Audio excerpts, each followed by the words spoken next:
दोस्तों आपका स्वागत है यूरेका पे। हम NCERT political science class 12th की जो पॉलिटिकल साइंस की पुस्तक है कंटेम्प्रेरी वर्ल्ड पॉलिटिक्स समकालीन विश्व राजनीति की ऑब्जेक्टिव प्रश्न के सीरीज को स्टार्ट किया हमने। तो आइए हम इसके सेकंड पार्ट को देखते हैं। ये चैप्टर फर्स्ट का सेकंड पार्ट है। इस चैप्टर का नाम है दो ध्रुवीयता का अंत। दोस्तों सोवियत प्रणाली किस विचारधारा पे आधारित थी, ये पहला प्रश्न है। जैसा कि हम सब ने देखा कि जो शीत युद्ध है वो यूएसए और जो यूएसएसआर है, इन दोनों के मध्य जो विचारधारा का प्रतिस्पर्धा था 1945 में सेकेंड वर्ल्ड वॉर की समाप्ति के बाद से लेकर के 1991 में सोवियत संघ के विघटन के समय तक, इसी काल को शीत युद्ध नाम दिया गया। और दरअसल सोवियत प्रणाली किस विचारधारा पे आधारित थी, ये प्रश्न है। तो सोवियत प्रणाली जो थी वो समाजवादी विचारधारा पे आधारित थी, और जो पूंजीवादी विचारधारा पे आधारित थी वो यूएसए की थी। और इस यूएसएसआर यानी कि सोवियत संघ जो थी वो समाजवाद पे आधारित थी। सोवियत प्रणाली में सत्ता किसके हाथ में थी दोस्तों? राजा के हाथ में, पूंजीपति के हाथ में, कम्युनिस्ट पार्टी के हाथ में, सेना के हाथ में। दोस्तों सोवियत प्रणाली में सिर्फ वहाँ पे एक दलीय व्यवस्था थी और एक ही पार्टी थी वहाँ पे, जिसका नाम था कम्युनिस्ट पार्टी। तो इनके हाथ में सत्ता होती थी। सोवियत संघ में कौन सी पार्टी शासन करती थी दोस्तों? वहाँ पे कम्युनिस्ट पार्टी शासन करती थी।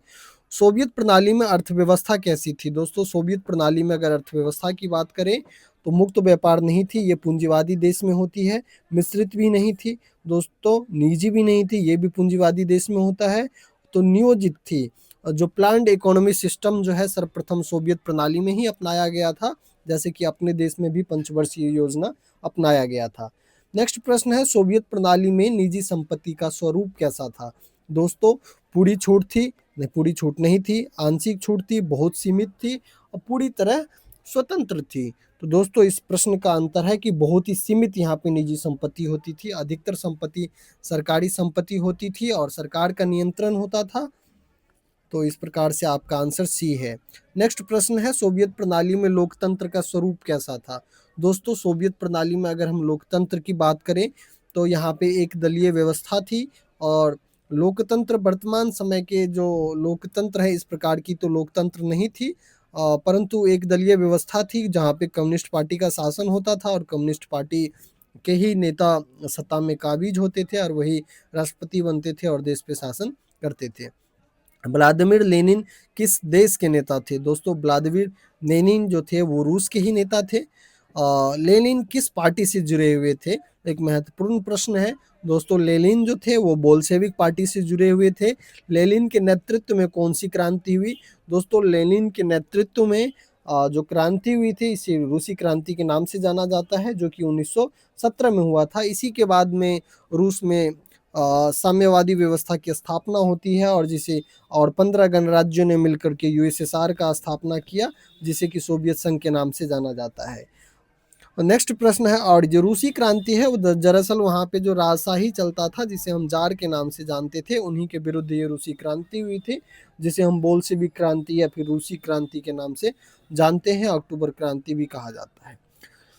दोस्तों नेक्स्ट प्रश्न है, लेनिन ने किस वर्ष सत्ता संभाला? तो दोस्तों जो लेनिन के अगर सत्ता संभालने की बात है तो 1917 में जो क्रांति हुई थी उसके बाद इन्होंने सत्ता संभाला। सोवियत प्रणाली की स्थापना कब हुई दोस्तों? सोवियत प्रणाली की स्थापना 1917 में हुई थी, रूसी क्रांति के बाद में। सोवियत संघ का पूरा नाम क्या था दोस्तों? सोवियत संघ का पूरा नाम था union of Soviet socialist Republic. ये क्वेश्चन बहुत ही महत्वपूर्ण है और कई बार एग्जाम में पूछे जाते हैं।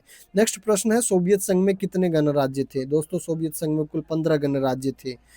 नेक्स्ट प्रश्न है, सोवियत प्रणाली किस क्रांति के बाद स्थापित हुई? 1917 की रूसी क्रांति के बाद, या फिर जिसे कि हम अक्टूबर क्रांति के नाम से भी जानते हैं, इसके बाद में, या फिर इसे हम बोल्शेविक क्रांति भी कहते हैं, इसके बाद में ही सोवियत प्रणाली की स्थापना हुई थी।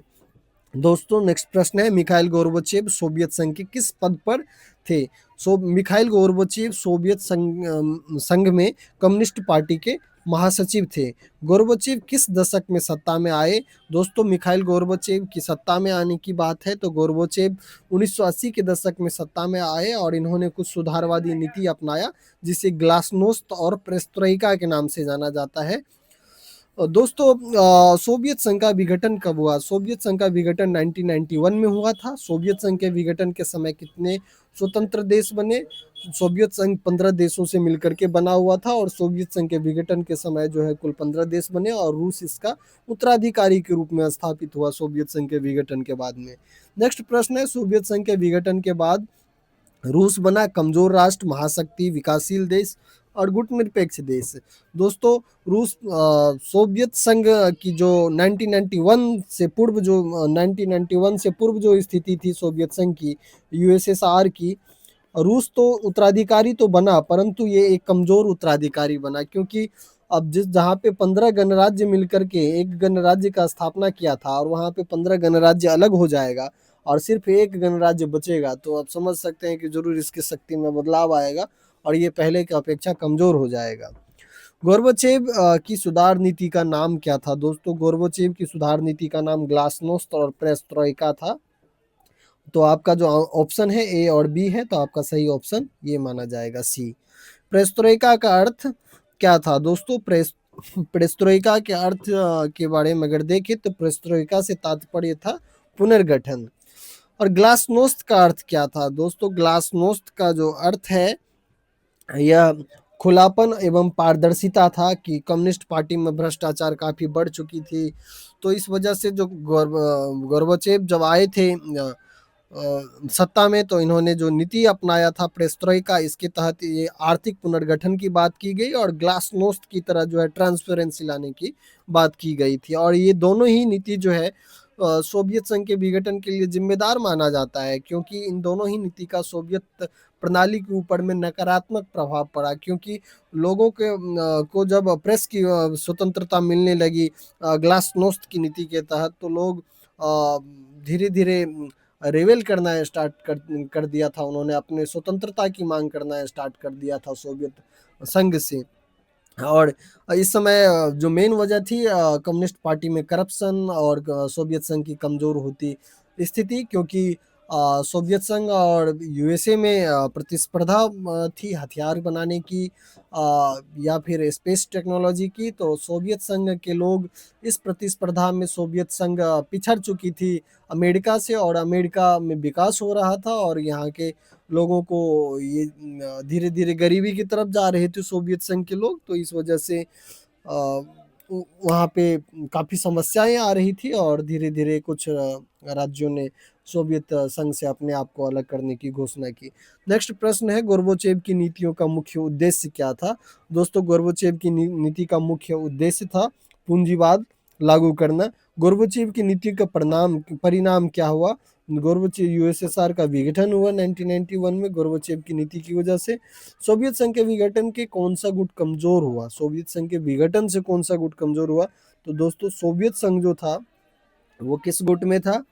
तो सोवियत संघ पूर्वी गुट में था, और पश्चिमी गुट में कौन था? तो अमेरिका था। तो सोवियत संघ के विघटन हो जाने के बाद से साम्यवादी पूर्वी गुट जो है वो कमजोर हुआ। नेक्स्ट प्रश्न है, यूएसएसआर के विघटन के बाद विश्व व्यवस्था कैसी हो गई? यूएसएसआर के विघटन के बाद अमेरिका एक महाशक्ति बचा, अमेरिका का वर्चस्व स्थापित हो गया विश्व में, तो इस विश्व व्यवस्था को एक ध्रुवीय विश्व का नाम दिया गया। नेक्स्ट प्रश्न है, यूएसएसआर के विघटन से अमेरिका की स्थिति क्या हुई? दोस्तों, अमेरिका की स्थिति जो है मजबूत हुई, एकमात्र महाशक्ति के रूप में अमेरिका 1991 के बाद से स्थापित हुआ विश्व पटल पे। नेक्स्ट प्रश्न है, शॉक थेरेपी किससे संबंधित थी? दोस्तों, शॉक थेरेपी यूएसएसआर में जब ये आर्थिक सुधार से संबंधित था, और शॉक थेरेपी का वहाँ पे नकारात्मक परिणाम देखने को मिला। दरअसल शॉक थेरेपी एक नीति थी जिसके तहत साम्यवादी व्यवस्था से पूंजीवाद की ओर जाना था, और ये अचानक परिवर्तन किया गया था। इस वजह से इसका वहाँ की अर्थव्यवस्था पे काफ़ी नकारात्मक प्रभाव पड़ा, और इसके बाद में वहाँ पे जो सरकारी संपत्तियों की जो कबाड़ी भाव में जो नीलामी हुई थी, इसे विश्व की सबसे गरज सेल के रूप में एनसीईआरटी में लिखा गया है कि जाना जाता है। तो इस प्रकार से शॉक थेरेपी जो है यूएसएसआर में अपनाया गया था। ये एक सुधारवादी नीति थी जिसमें साम्यवादी से पूंजीवादी की तरफ अपनी अर्थव्यवस्था को स्थापित करना था। शॉक थेरेपी का मुख्य उद्देश्य क्या था? समाजवाद को मजबूत करना? नहीं। पूंजीवादी अर्थव्यवस्था लागू करना? जी, पूंजीवादी अर्थव्यवस्था लागू करना। शॉक थेरेपी का परिणाम क्या रहा? दोस्तों, शॉक थेरेपी का परिणाम रहा आर्थिक स्थिरता? नहीं। बेरोजगारी और महंगाई? समानता भी नहीं है। गरीबी का अंत? और ज़्यादा गरीबी बढ़ा, बेरोजगारी और महंगाई जो है बढ़ा, क्योंकि आर्थिक स्थिति एकदम कमज़ोर हो गई, अर्थव्यवस्था एकदम छिन्न-भिन्न हो चुकी थी, जो रूसी मुद्रा थी, रूबल उसमें काफ़ी गिरावट आ चुकी थी। तो ये सब शॉक थेरेपी का परिणाम थे। तो दोस्तों मुझे उम्मीद है कि आपको ये वीडियो पसंद आया होगा। आपको अगर ये वीडियो पसंद आया हो तो कृपया चैनल को सब्सक्राइब करें और वीडियो को अपने दोस्तों के साथ शेयर करें। धन्यवाद।